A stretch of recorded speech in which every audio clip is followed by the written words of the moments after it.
Shalom, puji syukur pada Tuhan Yang Maha Esa.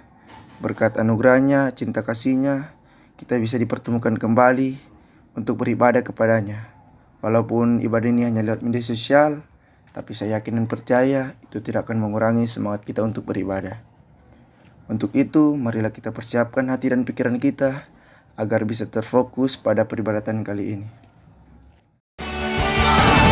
Dari yang ku harapkan, bukti dari segala yang tak kulihat. Iman berikanku kekuatan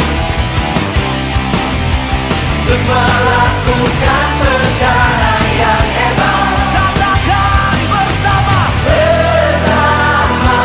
rohku. Ku pasti menang. Ingin namamu dipuji, hormat kemuliaan. Sorak dengan senang hati, Raja keagungan. Berikan sorak-sorai bagi Dia. Mari kita dalam doa, kita berdoa. Ya Allah Bapa yang bertata dalam kerajaan sorga, kami mengucap syukur kepadamu ya Bapa. Berkat anugerahmu, cinta kasihmu kepada kami hari lepas hari, terlebih khusus hari ini, kami ada sebagaimana kami ada hanya untuk memuji dan memuliakan akan namamu. Terima kasih banyak ya Bapa. Sekarang kami akan memulaikan ibadah ini. Engkau tuntun ibadah ini, Engkau berkati ibadah ini, agar ibadah ini bisa menjadi berkat bagi kami dan bisa berkenan di hadapan. Terima kasih banyak ya Bapa. Dalam nama Tuhan Yesus kami sudah berdoa. Amin.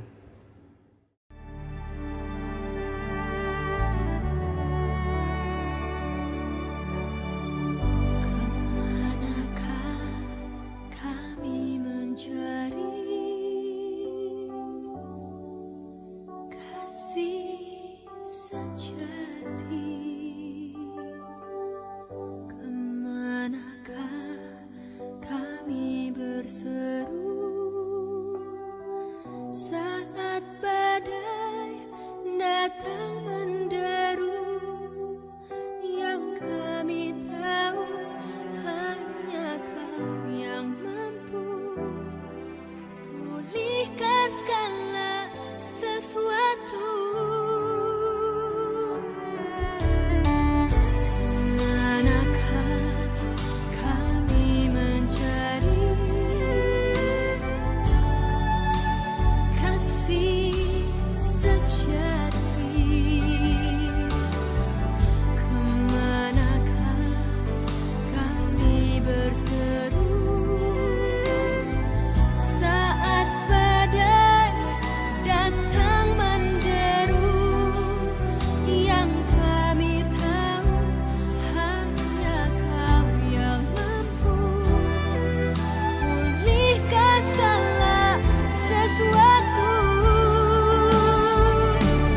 Kami perlukan keajaiban-Mu, kami butuhkan sentuhan tangan-Mu. Kami tak dapat jalan sendiri, kami perlu Kau Tuhan.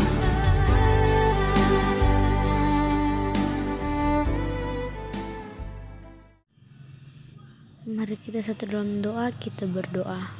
Allah Bapa kami yang bertata dalam kerajaan sorga, terima kasih banyak Bapa karena pada saat ini kami masih boleh mengikuti peribadatan. Ya Bapa, sebelum kami beribadah, kami mau mengaku kesalahan dan dosa kami yang telah kami perbuat, itu secara sengaja maupun tidak sengaja, kepada orang tua kami, teman kami, saudara kami, terlebih kepadamu. Kiranya Engkau mengampuni segala dosa dan kesalahan kami, agar kami dapat duduk layak seidengan dengan sabda firman-Mu. Ya Bapa, ibadah kami masih berlanjut. Engkau memimpin hingga boleh berakhirnya dengan segala baik. Ini doa dan permohonan kami dalam nama Tuhan Yesus. Haleluya, puji Tuhan, amin. Pembacaan kita pada saat ini terdapat dalam Rut 4 ayat 1 sampai dengan 17. Dengan perikop, Rut menjadi istri Boas. Boas telah pergi ke pintu gerbang dan duduk di sana. Kebetulan lewatlah penebus yang disebutkan Boas itu. Lalu berkatalah Boas, "Hai saudara, datanglah dahulu kemari, duduklah di sini." Maka datanglah ia lalu duduk. Kemudian dipilihnyalah 10 orang dari para tua-tua kota itu dan berkata, "Duduklah kamu di sini." Maka duduklah mereka. Lalu berkatalah ia kepada penebus itu, "Tanah milik kepunyaan saudara kita Elimelek hendak dijual oleh Naomi, yang telah pulang dari daerah Moab. Jadi pikirku, baik juga hal itu kusampaikan kepadamu sebagai berikut. Belilah tanah itu di depan orang-orang yang duduk di sini dan di depan para tua-tua bangsa kita. Jika engkau mau menebusnya, tebuslah, tetapi jika engkau tidak mau menebusnya, beritahukanlah kepadaku, supaya aku tahu, sebab tidak ada orang yang dapat menebusnya kecuali engkau, dan sesudah engkau, aku." Lalu berkatalah ia, "Aku akan menebusnya." Tetapi kata Boas, "Pada waktu engkau membeli tanah itu dari tangan Naomi, engkau memperoleh Rut juga, perempuan Moab, istri orang yang telah mati itu, untuk menegakkan nama orang itu di atas milik pusakanya." Lalu berkatalah penebus itu, "Jika demikian, aku ini tidak dapat menebusnya, sebab aku akan merusakkan milik pusakaku sendiri. Aku mengharap engkau menebus apa yang seharusnya aku tebus, sebab aku tidak dapat menebusnya." Beginilah kebiasaan dahulu di Israel dalam hal menebus dan menukar. Setiap kali orang hendak menguatkan suatu perkara, maka yang seorang menanggalkan kasutnya sebelah dan memberikannya kepada yang lain. Demikianlah caranya orang mensahkan perkara di Israel. Lalu penebus itu berkata kepada Boas, "Engkau saja yang membelinya," dan ditinggalkannyalah kasutnya. Kemudian berkatalah Boas kepada para tua-tua dan kepada semua orang di situ, "Kamulah pada hari ini menjadi saksi bahwa segala milik Elimelek dan segala milik Kilion dan Mahlon aku beli dari tangan Naomi. Juga Rut, perempuan Moab itu, istri Mahlon, aku peroleh menjadi istriku untuk menegakkan nama orang yang telah mati itu di atas milik pusakanya. Demikianlah nama orang itu tidak akan lenyap dari antara saudara-saudaranya dan dari antara warga kota. Kamulah pada hari ini menjadi saksi." Dan seluruh orang banyak yang hadir di pintu gerbang dan para tua-tua berkata, "Kamilah menjadi saksi. Tuhan kiranya membuat perempuan yang akan masuk ke rumahmu itu sama seperti Rahel dan Lea, yang keduanya telah membangun umat Israel. Biarlah engkau menjadi makmur di Efrata dan biarlah namamu termasyhur di Betlehem. Keturunanmu kiranya menjadi seperti keturunan Peres yang dilahirkan Tamar bagi Yehuda, oleh karena anak-anak yang akan diberikan Tuhan kepadamu dari perempuan muda ini." Lalu Boas mengambil Rut, dan perempuan itu menjadi istrinya dan dihampirinyalah dia. Maka atas karunia Tuhan, perempuan itu mengandung, lalu melahirkan seorang anak laki-laki. Sebab itu perempuan-perempuan berkata kepada Naomi, "Terpujilah Tuhan yang telah rela menolong engkau pada hari ini dengan seorang penebus. Termasyhurlah kiranya nama anak itu di Israel. Dan dialah yang akan menyegarkan jiwamu dan memelihara engkau pada waktu rambutmu telah putih, sebab menantumu yang mengasihi engkau telah melahirkannya, perempuan yang lebih berharga bagimu dari 7 anak laki-laki." Dan Naomi mengambil anak itu serta meletakkannya pada pangkuannya, dan dialah yang mengasuhnya. Dan tetangga-tetangga perempuan memberi nama kepada anak itu. Katanya, "Pada Naomi telah lahir seorang anak laki-laki," lalu mereka menyebutkan namanya Obed. Dialah ayah Isai, ayah Daud. Demikianlah pembacaan kita pada malam hari ini. Shalom, adik-adik remaja dan kakak-kakak pembina yang dikasihi Tuhan. Sesungguhnya kita manusia diciptakan Tuhan baik adanya, dengan harkat dan martabat yang sama. Tidak ada yang lebih rendah dari kita ataupun lebih tinggi. Namun memang dalam kenyataan hidup kita sehari-hari masih ada saja orang-orang yang menganggap rendah orang lain. Kisah Rut dalam pembacaan kita saat ini diawali dengan suasana yang dramatis, yang penuh dengan kesengsaraan. Tetapi kemudian berganti menjadi terang dan berakhir dengan happy ending. Kisah pada zaman para hakim ini berawal dari bencana kelaparan di tanah Israel. yang membuat keluarga Elimelek harus menetap di Moab. Kisah tragis terjadi ketika Elimelek dan kedua anaknya, yaitu Mahlon dan Kilion, harus mati di Moab. Itu membuat Naomi, istri Elimelek, bersama Ruth dan Orpa, istri dari anaknya Mahlon dan Kilion, menjadi janda. Adik-adik remaja dan kakak-kakak pembina, di sekitar torang ada yang senang melihat orang susah, dan ada juga yang susah melihat orang senang. Sikap yang seperti ini yang menjadi ancaman dalam torang memelihara harkat dan martabat manusia. Harkat di sini diartikan derajat, dan martabat diartikan sebagai harga diri. Untuk menjaga harkat dan martabat kita harus saling menghormati dan juga menghargai. Hal yang sebenarnya terbilang kecil, masih susah untuk orang lakukan. Namun, hal yang sering terjadi sekarang ini adalah sikap yang acuh dan kurang peduli, serta seiring dengan kemajuannya zaman, membuat orang lebih egois dan lebih memikirkan diri sendiri. Untuk itu, dalam pembacaan kita saat ini, kita diingatkan kembali untuk saling menolong satu dengan yang lain, dan juga menerima perbedaan yang ada. Belajar dari Boas yang mampu mengangkat harkat dan martabat dari sesama tanpa melihat perbedaan. Hal ini Boas lakukan bukan karena dia orang kaya, melainkan karena dia mempunyai kepedulian untuk menolong sesama. Kita juga dapat belajar dari peran para tua-tua kota, di mana mereka ikut berbahagia dan bahkan mendoakan atas kebahagiaan orang lain.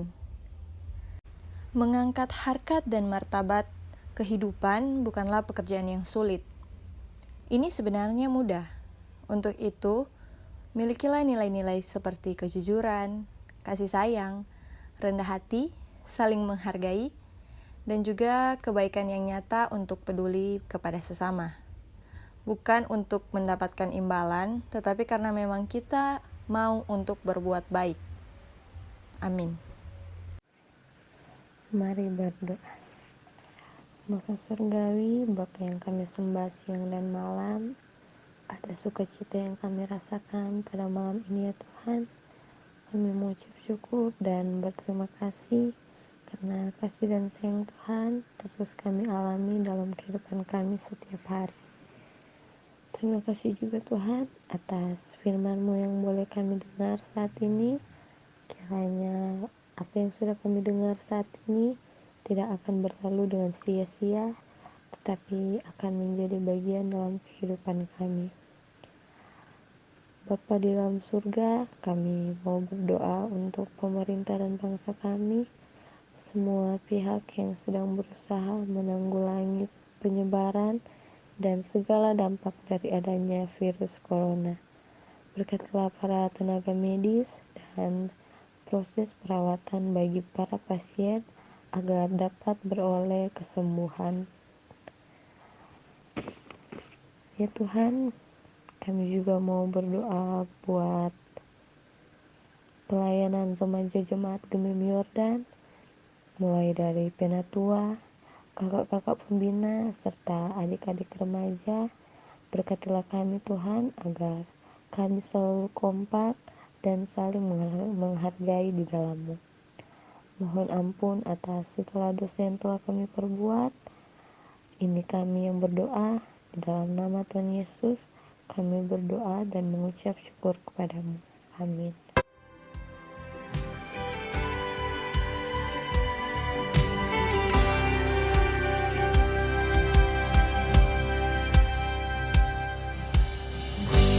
Banyak yang kau perbuat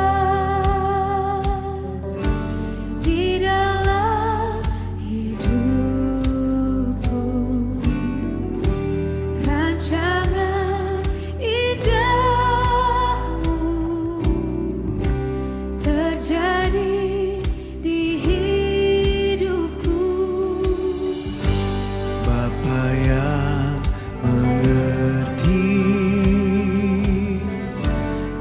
segala yang ku perlu. Kasih-Mu sempurna, nyata dalam hidupku. Ku bersyukur Bapa,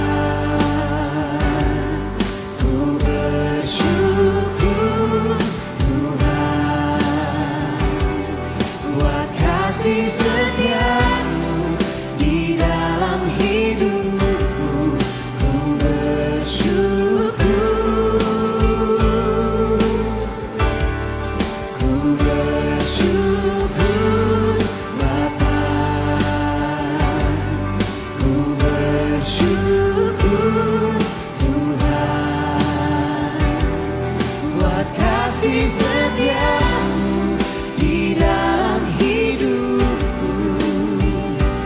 Ku bersyukur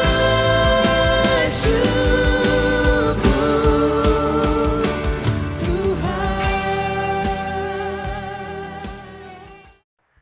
Puji Tuhan, ibadah kita sudah boleh selesai dengan baik. Buat teman-teman dan kakak pembina yang sudah mengambil bagian dalam ibadah ini, diucapkan terima kasih. Kiranya firman Tuhan yang kita dengarkan tadi boleh menjadi berkat buat kita semua dan bisa kita aplikasikan dalam kehidupan kita sehari-hari. Dan jangan lupa jaga kesehatan serta mematuhi protokol kesehatan pada saat kita berpergian. Kiranya Tuhan Yesus memberkati kita semua.